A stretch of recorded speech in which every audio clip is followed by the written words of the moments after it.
আসসালামু আলাইকুম রহমতুল্লাহি অবরকাতুহ।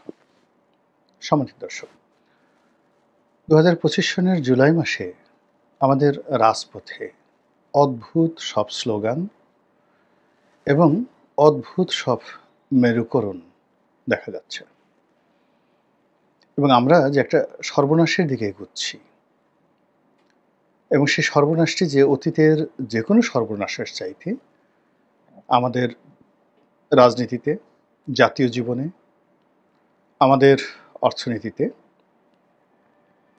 আমাদের শিল্প এবং সাহিত্যে, বিচার ব্যবস্থায়, রাষ্ট্রযন্ত্রে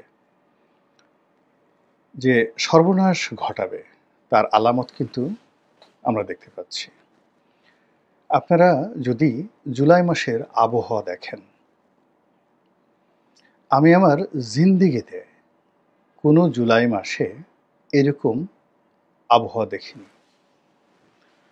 মনে হচ্ছে বাংলার আকাশ অঝরে কাঁপছে। মুষলধারে বৃষ্টি, উপকূলীয় অঞ্চলে একেবারে যেটাকে বলা হয় ক্যাটস অ্যান্ড ডগ, মুষলধারে বৃষ্টি সেখানকার জনজীবন তছনছ করে দিচ্ছে। তারপর সাগর সাগর মনে হচ্ছে সাগরের মন খারাপ, সাগর আর ধারণ করতে পারছে না। এটা ঘূর্ণিঝড় নয়, কালবৈশাখী নয়, সুনামি নয়, ৩ নম্বর ৪ নম্বর সতর্ক সংকেত। সাগর রাগ হয়ে থাকে। এরকম জুলাইতে যে সাগরের ক্রোধ, এটা দেখিনি। আকাশ রাগ করছে, সাগর রাগ করছে। বাতাস নেই, বাতাসের যে প্রবাহ সেটা নেই। ফলে আপনি দেখুন বৃষ্টি হচ্ছে, তারপরে আকাশ মেঘলা, কিন্তু গুমোট গরম, প্রচণ্ড গরম। সেই গরমের মধ্যে নগর জীবন, গ্রামীণ জীবন সব এলোমেলো হয়ে গেছে। চারিদিকে শব্দ নেই, সুন্দর কোনো শব্দ নেই। আমি গত সেই ১০-১২ দিনে কোনো পাখির কলতান আমার কানে আসেনি। কাক ডাকে না, কোকিল নেই, টিয়া, ময়না, শালিক, চড়ুই পাখি, কোনো পাখির ডাক আমি শুনি না। এই যে এখন বলছিলাম, হঠাৎ করে একটা পাখি এই মুহূর্তে কে যেন ডাক দিল আমার আশেপাশে। কিন্তু এর আগ পর্যন্ত আমার বাসা যে জায়গাতে, এখানে শুধু পাখির কলকাকলি। আমি গত ১৫ দিনে সেই পাখিদের যে স্বাভাবিক কলকাকলি, সেটি আমি দেখতে পাচ্ছি না। এই যে প্রকৃতি যখন বিরূপ হয়, কোনো সর্বনাশ ঘটার আগে, আপনারা যারা বয়স আছেন, ৭৫-এর ১৫ই আগস্টের আগে প্রকৃতি কেমন ছিল স্মরণ করেন। ১৯৭১ সালের ২৫শে মার্চে প্রকৃতি কেমন ছিল। জিয়াউর রহমান সাহেব যখন নিহত হলেন মে মাসে ১৯৮১ সনে, কেমন ছিল প্রকৃতি স্মরণ করেন। শেখ হাসিনা যে পতন হলো আগস্ট মাসের ৫ তারিখে, প্রকৃতি কেমন ছিল। এরকম মুষলধারে বৃষ্টি ৫ তারিখে ঢাকাতে যে বৃষ্টি হয়েছে, আগস্ট মাসের ৫ তারিখে এমন বৃষ্টি আমি দেখিনি, মানে আমার জীবনে দেখিনি। আবার ১ বছর পরে এই জুলাই মাসে গত ১৫ দিন যাবৎ প্রকৃতির মধ্যে আমরা একই দেখছি। এই গেল প্রকৃতির অবস্থা। আন্তর্জাতিক রাজনীতিতে আপনি দেখেন আমেরিকার সাথে কি হচ্ছে। এখানে একটা চুক্তি হচ্ছে, ট্যাক্স বাড়ায় দিচ্ছে, সেগুলো নেগোসিয়েশন করার জন্য। মানে আমরা কি স্বাধীনতা, সার্বভৌমত্ব বিসর্জন দিচ্ছি না কি করছি? সেন্ট মার্টিন আছে না থাকবে? মানে কি যেন একটা হযবরল অবস্থা। কেউ বলছেও না, অথচ আতঙ্ক আমাদেরকে তাড়া করে ফেলছে। রাজনীতিতে ইলেকশন হবে, সংস্কার হবে, পার্লামেন্ট হবে, এই সমস্ত জিনিস চিন্তাই আসছে না এখন। ইনূস সাহেব ক্ষমতায় থাকবে, যাবে, কি হবে, এগুলোও চিন্তা আসছে না। পুরো মনোযোগ এখন রাজপথের দিকে। সেখানে রাজনৈতিক দলগুলোর মধ্যে যে বিভেদ, বিসংবাদ, এটা খুব দ্রুত মারামারি, কাটাকাটি এবং হানাহানি, ওই যে লগি বৈঠার যে মারামারি হয়েছিল, ঠিক ওইরকম একটা পর্যায়ে চলে যাচ্ছে। চোখের সামনে দেখতে পাচ্ছি। মানে এখন যাকে বলা হয় লগি বৈঠার যে সন্ত্রাস, সাপের মতো মানুষকে পিটিয়ে মারা হয়েছিল। আচ্ছা বলেন তো, সেটা বেশি নির্মম আপনার কাছে মনে হয়েছে, নাকি এই যে পাথর দিয়ে গুতিয়ে গুতিয়ে যে মানুষ মারা হচ্ছে সেটা বেশি নির্মম মনে হচ্ছে? তাহলে আমাদের এত কাল পরে বিজ্ঞানের এই যুগে আমাদের মন এবং মননের কি পরিবর্তন হলো? কিংবা ধরুন সেই যে লগি বৈঠার যে বৈঠক, সেই সময় রাজনীতির যে কৃষ্টি এবং কালচার, তখন কি শেখ হাসিনাকে উপলক্ষ করে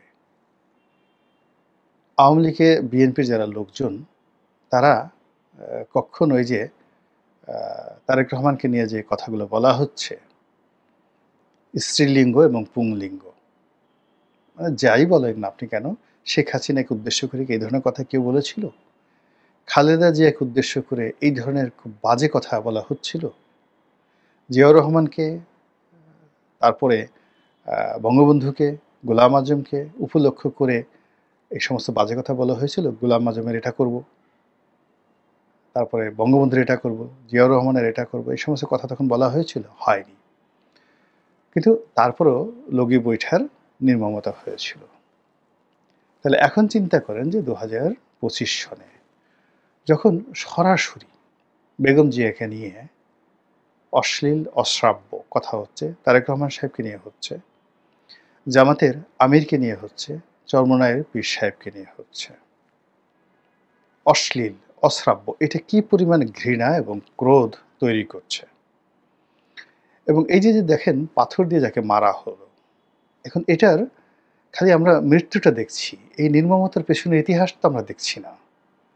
আমরা লগি বৈঠার নির্মমতা দেখছি, কিন্তু নির্মমতার পেছনের যে ইতিহাসটা, কেন লগি বৈঠা হলো, বা এই যে মিটফোটে পাথর দিয়ে যে যাকে মারা হলো, আপনি বোঝার চেষ্টা করেন যে তাকে মারতে মারতে যে প্রতিপক্ষ তাকে উলঙ্গ করে ফেলেছে এবং সে কনফার্ম হয়ে গেছে মরে গেছে। সে রাস্তায় শুয়ে আছে, মৃত ব্যক্তি।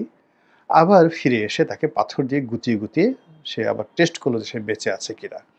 তাহলে যে মেরেছে, হত্যাকারী, সে নিহত ব্যক্তির দ্বারা এতটা ক্ষতিগ্রস্ত হয়েছে, এতটা অপমানিত হয়েছে, এতটা ক্রোধান্বিত, এতটা ঘৃণা, যে তাকে ওইভাবে পাথর দিয়ে পিষে পিষে মারার পরও তার ভিতরে কোনো অনুশোচনা তৈরি হয়নি।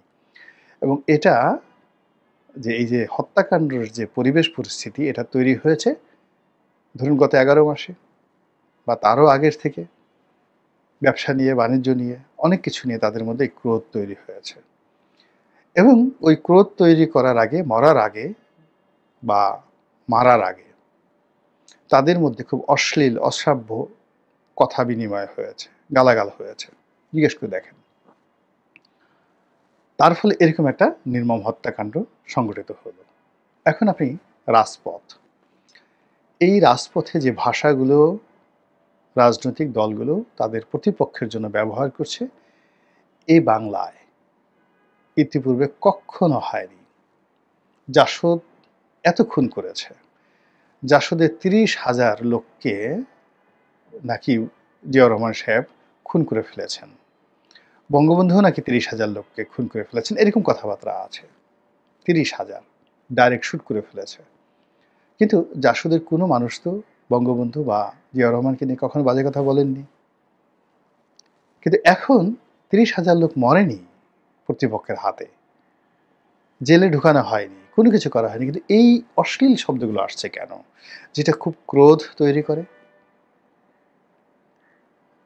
বোঝার চেষ্টা করুন যে আরবে আইএমএ জাহিলিয়াতের একটা যাকে বলা হয় হাতিয়ার ছিল, সেটা হলো প্রতিপক্ষকে উত্তেজিত করার জন্য তারা কবি ভাড়া করে নিয়ে আসতো। এবং আইএমএ জাহিলিয়াতের যুগে সবচেয়ে পাওয়ারফুল এবং সবচেয়ে ইনফ্লুয়েন্সিয়াল ব্যক্তি যারা ছিলেন, তারা ছিলেন শায়ের, কবি। এই কবিরা প্রতিপক্ষের জন্য অশ্লীল অশ্রাব্য কবিতা রচনা করত, আর সেই কবিতা শুনে তারা ঢাল ছুরকি নিয়ে যুদ্ধে নেমে পড়তো। এবং এক একটা যুদ্ধ 100 বছর পর্যন্ত চলতো। শুরু হলো কি দিয়ে? কবিতা দিয়ে, মানে এই গালাগাল দিয়ে।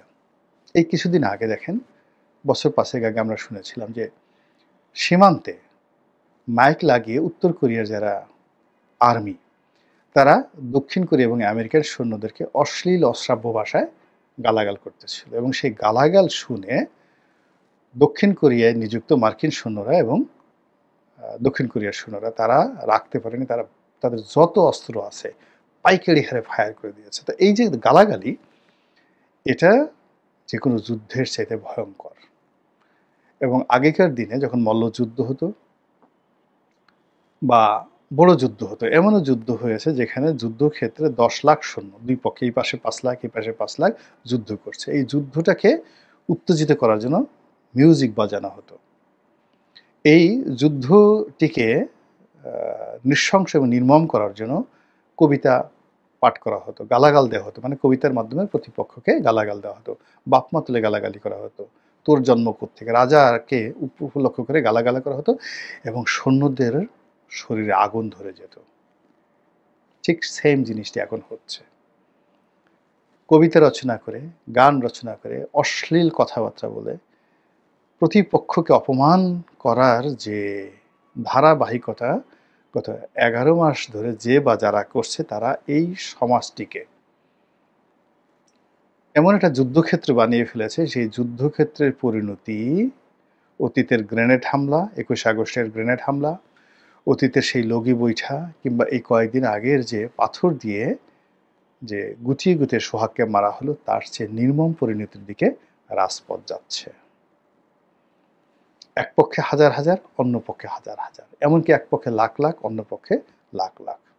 শহর, বন্দর, গ্রামে সব মানুষ এই যুদ্ধ করার জন্য, প্রতিপক্ষকে দমন করার জন্য দাঁতে দাঁত চেপে, ক্রোধে ক্রোধান্বিত হয়ে তারা লেফট রাইট করছে, মরে যাব কিন্তু প্রতিপক্ষকে শেষ করে দেব। এটা শুরু হয়েছে গালাগাল থেকে, অশ্লীল অশ্রাব্য গালাগাল থেকে। সেই গালাগাল কারা শিখিয়েছেন, কিভাবে শিখিয়েছেন, কিভাবে গালি বিপ্লব হয়েছে, যা কিনা এখন বিশ্ববিদ্যালয়ের পবিত্র প্রান্তরে এটা এখন ন্যাশনাল অ্যানথেম, জাতীয় সঙ্গীতে রূপান্তরিত হয়ে গেছে। এই যে প্রতিহিংসা, সেই প্রতিহিংসার মধ্যে যে আজকে শিরোনাম যেটা করেছি, সেখানে বিএনপিকে বলা হচ্ছে যে